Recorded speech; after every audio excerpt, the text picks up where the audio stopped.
प्रयागराज के महाकुंभ में 28 जनवरी की देर रात करीब 1:30 बजे संगम नोस इलाके में भगदड़ हुई। इस घटना के बाद महाकुंभ पर्व में बसंत पंचमी का स्नान शुरू हो गया।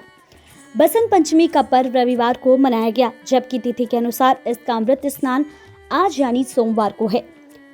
ऐसे में ये स्नान दोनों दिन है। मौनी अमावस्या के दिन मची भगदड़ के बाद ये पहला अमृत स्नान है। मौनी अमावस्या के दिन हुई भगदड़ के बाद तो आइए ऐसे में जानते हैं कि मौनी अमावस्या के दिन हुई भगदड़ के बाद बसंत पंचमी पर अमृत स्नान के लिए तैयारियां कैसी है, जानते हैं। प्रयागराज में बसंत पंचमी के अवसर पर महाकुंभ में होने वाले अंतिम अमृत स्नान से पहले पुलिस और प्रशासन ने अपनी कमर कस ली है।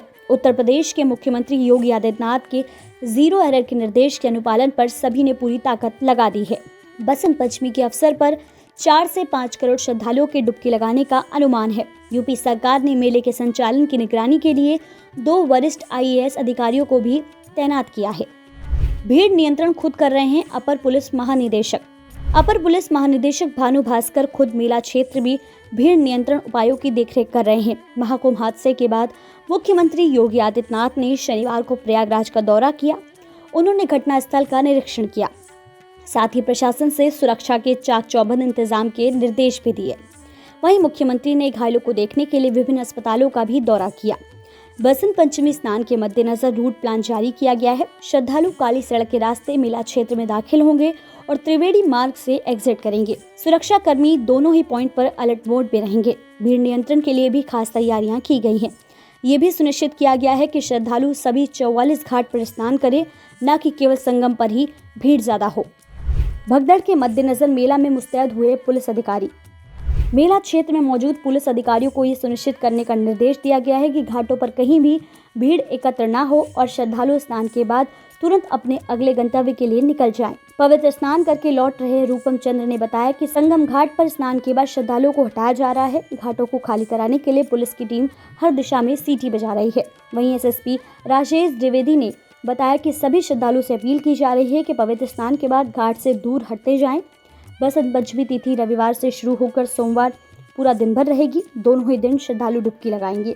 मुख्यमंत्री योगी ने शनिवार को मेला प्राधिकरण के आईसीसी सभागार में बसंत पंचमी के अमृत स्नान की तैयारियों की समीक्षा भी की थी। उन्होंने ऑफिसर्स को जरूरी निर्देश भी दिए। वहीं कुंभ मेला एसएसपी राजेश द्विवेदी का कहना है कि सीएपीएफ ने लगातार विगत सभी स्थानों में अच्छा काम किया है। न केवल उनके जवान बल्कि उनके अधिकारी भी हमारे साथ कंधे से कंधा मिलाकर मैदान में उतरे हुए हैं। वहां एक वॉर रूम तैयार किया गया है, जहां 2500 से ज़्यादा सीसीटीवी कैमरों को क्रमिक रूप से देखने के लिए डेस्क लगाए गए हैं। सारे विभाग के लोग वहां पर मौजूद हैं ताकि सभी के समन्वय से इसे सफल बनाया जा सके। देखिए, सीएपीएफ लगातार विगत 3 स्थानों में बहुत ही शानदार काम किया है और अभी भी काम कर रहे हैं।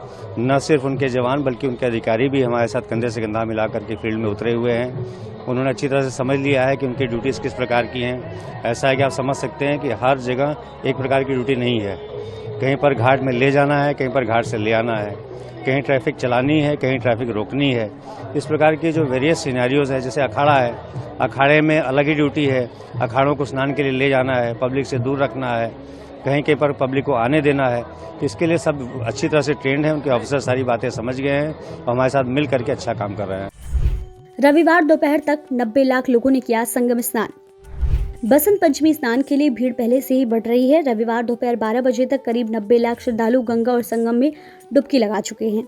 इसके अलावा 13 जनवरी से अब तक 33 करोड़ से ज्यादा श्रद्धालु महाकुंभ में डुबकी लगा चुके हैं। इसी बीच अखिल भारतीय अखाड़ा परिषद के अध्यक्ष महंत रविंद्र पुरी ने श्रद्धालुओं से अपील करते हुए कहा है कि प्रयागराज की 5 कोस को संगम का हिस्सा माना जाता है। इसलिए श्रद्धालुओं को फाफामऊ से लेकर अरैल तक कहीं भी स्नान करने से महाकुंभ का पुण्य मिलता है। उन्होंने कहा कि संगम का क्षेत्र सीमित है, इसीलिए हम सभी श्रद्धालुओं से अनुरोध करते हैं कि वे उस क्षेत्र में अनावश्यक भीड़ न लगाएं।